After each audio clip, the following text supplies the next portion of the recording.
राज्यात पावसामुळे अनेक ठिकाणी धबधबे ओसंडून वाहू लागले।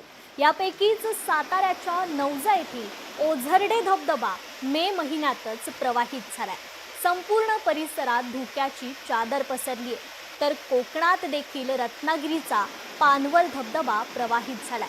सह्याद्रीच्या कुशीतून वाहणाऱ्या या धबधब्याची नयनरम्य दृश्य कॅमेऱ्यात कैद झाली आहेत। तर तळ कोकणात देखील अनेक धबधबे प्रवाहित झाले। सिंधुदुर्गमधील पर्यटकांचं फेवरेट स्पॉट मानलं जाणारं आंबोली, सावडाव, मांगेली धबधब्याची डोळ्याचं पारणं फेडणारी ही दृश्य समोर आली आहेत।